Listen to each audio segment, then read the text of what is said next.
Hello दोस्तों, स्वागत करता हूँ आप सभी का एक बार फिर से आपके अपने YouTube चैनल जीरो टू ज्यादा पर। तो आज ये छठा पार्ट है इस टॉप 20 MCQ सीरीज का। लेकिन मेरे भाई, पिछले 5 पार्ट में मैंने इतिहास के पांचों चैप्टर्स को कवर किए न्यू एनसीईआरटी के अकॉर्डिंग।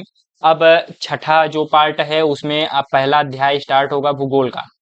भूगोल में मेरे भाई जो है टोटल 7 चैप्टर हैं। तो 7 चैप्टर्स को कवर करना है, हम 7 वीडियो में कवर करेंगे इसको। तो पहला जो है अध्याय जिसका नाम है संसाधन एवं विकास। तो यहाँ पर संसाधन किसे कहते हैं, पहला सवाल है। बहुत ही बेसिक और आसान सवाल है, आप इसका जवाब दें। केवल प्राकृतिक वस्तुएं, केवल मानव निर्मित वस्तुएं, वे सब वस्तुएं जो मानव की उपयोगिता बढ़ाएं, या केवल ऊर्जा स्रोत।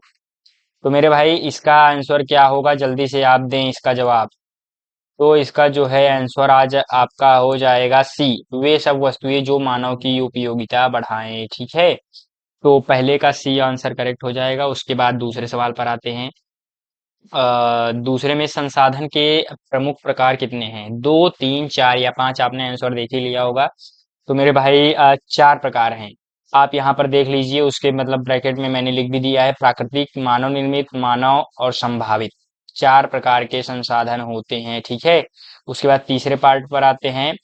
तो प्राकृतिक संसाधन किसे कहते हैं? जो प्रकृति से प्राप्त हो, जो मानव बनाए, जो मशीन से बने, जो कृत्रिम हो। तो मेरे भाई नाम में यह है प्राकृतिक संसाधन, तो जो प्रकृति से प्राप्त हो, ये ऑप्शन करेक्ट हो जाएगा आपका। उसके बाद चौथे सवाल पर आते हैं। संसाधन का वर्गीकरण किस आधार पर किया जाता है? उत्पत्ति, विकास, स्वामित्व, वितरण, रंग रूप उपयोग, मूल्य, परिणाम, उत्पादन, बाजार मांग, उपयोग। ABCD में से कौन सा ऑप्शन करेक्ट होगा? आपके पास 5 सेकंड है, सोच समझ कर इसका जवाब दीजिए। संसाधन का वर्गीकरण तो मेरे भाई उत्पत्ति, विकास, स्वामित्व व वितरण के आधार पर किया जाता है। ठीक है मेरे भाई, ये ऑप्शन करेक्ट हो जाएगा। नवीकरणीय संसाधन कौन से हैं? मेरे भाई इस चैप्टर से 2, 3 सवाल आराम से आता है, पक्का आएगा। तो इसको जरूर से जरूर आप तैयार करके ही जाएं। पांचवा सवाल है, नवीकरणीय संसाधन कौन से हैं? कोयला, पेट्रोलियम, सूर्य, जलवायु, लोहा या तांबा, चूना पत्थर या ग्रेनाइट। नवीकरणीय संसाधन। हाँ, एक डेफिनेशन या अंतर आप पढ़ लीजिएगा। नवीकरणीय संसाधन और अनवीकरणीय संसाधन, ये एक महत्वपूर्ण टॉपिक है, इसको आप कवर करके जाइएगा। तो सूर्य, जल और वायु क्या है? नवीकरणीय संसाधन है। ठीक है मेरे भाई। छठे प्रश्न पर आने से पहले मैं आपको बता देता हूँ, जो आपको टॉप पर दिख रहा होगा, join free mark booster series, WhatsApp number 9598509664। तो मेरे भाई इस पर आप हैशटैग मार्क बूस्टर सीरीज लिख करके अगर मुझे आप सेंड करते हैं, तो मैं आपको इस जो है मार्क बूस्टर सीरीज में ज्वाइन कर दूंगा। और इस सीरीज में भाई आपका जो है, आपको मतलब गाइड किया जाएगा। आप मतलब जो भी होगा, बहुत सारी इसमें चीजें होंगी। आपका टेस्ट लिया जाएगा, वीकली टेस्ट होगा, और उसकी कॉपी चेक की जाएगी। उसके आपको अंक भी बताए जाएंगे, और आपको पूरी की पूरी स्ट्रेटजी दी जाएगी कि बोर्ड एग्जाम में किस तरीके से 95 एबोव जाना है आपको, या 95 एबोव किस प्रकार से लाना है। ठीक है, तो वो सारी गाइडेंस मैं आपको प्रोवाइड करूंगा। तो इसको जल्द से जल्द ज्वाइन कर ले। छठे प्रश्न पर आते हैं। तो अब आपका छठा प्रश्न है, भारत में कुल भौगोलिक क्षेत्रफल कितना है?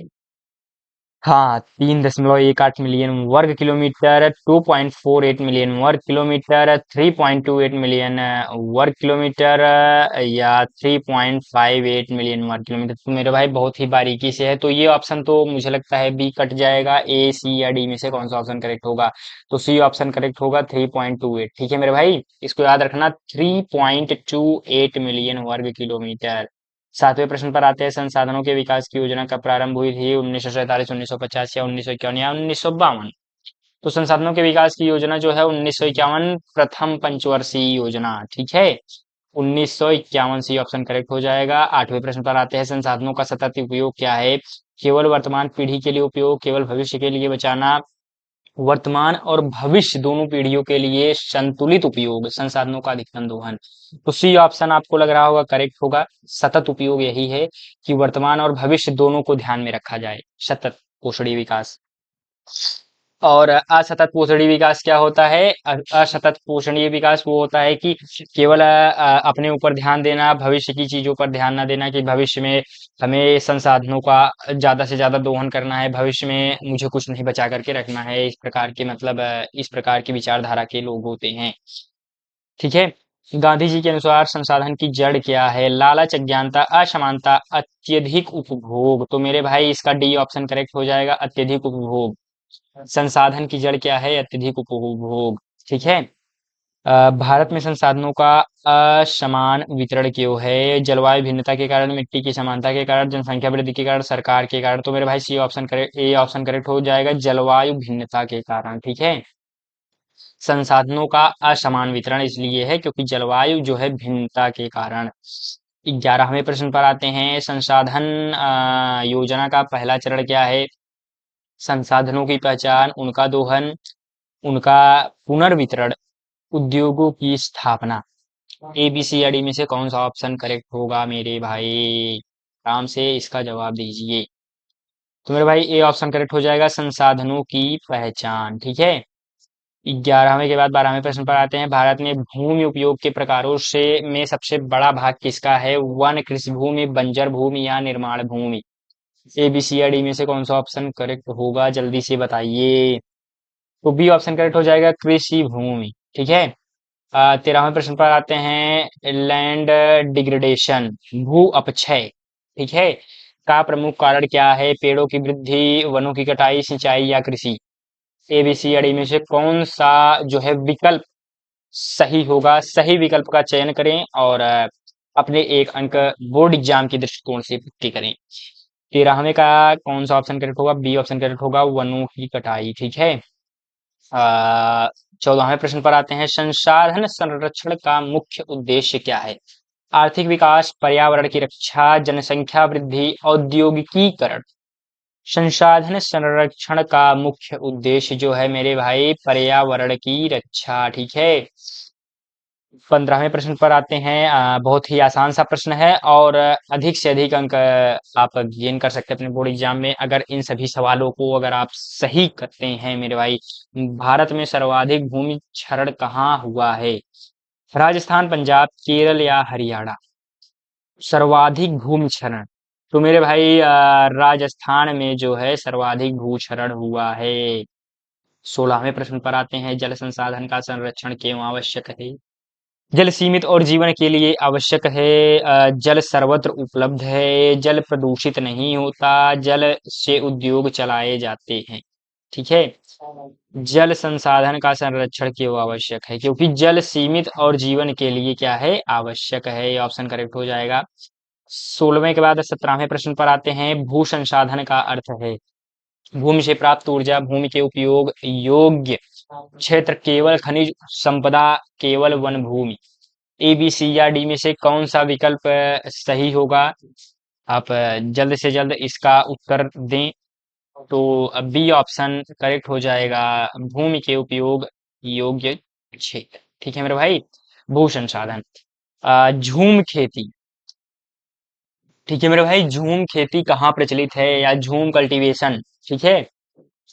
तो राजस्थान, पूर्वोत्तर भारत, पंजाब, गुजरात। कई बार ये सवाल आ चुका है और इस साल भी एक दो सेट में जरूर से जरूर पूछा जाएगा। झूम खेती। ठीक है। तो पूर्वोत्तर भारत। ठीक है। पूर्वोत्तर भारत में जो है झूम खेती प्रचलित है।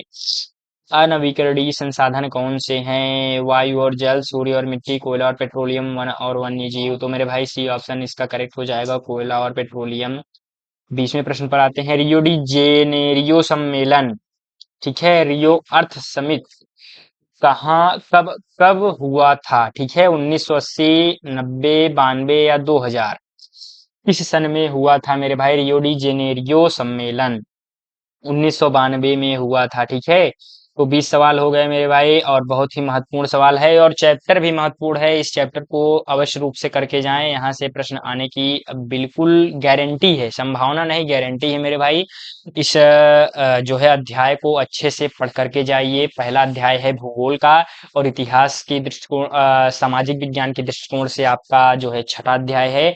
इसको आराम से पढ़ लीजिए और बोर्ड एग्जाम में अधिक से अधिक अंक प्राप्त करिए। अभी भी आपके पास 60 से 90 दिन का समय पर्याप्त रूप से बचा हुआ है। मोटा माटी देखा जाए तो 60 दिन, वैसे तो 90 दिन के करीब है, लेकिन 60 दिन अच्छे तरीके से बचा है, उसको आप यूटिलाइज करें और अधिक से अधिक अंक बोर्ड एग्जाम में लेके आए। 95, 99, 98 के अबव मार्क्स को पाएं तो इसी के साथ चलते हैं। धन्यवाद।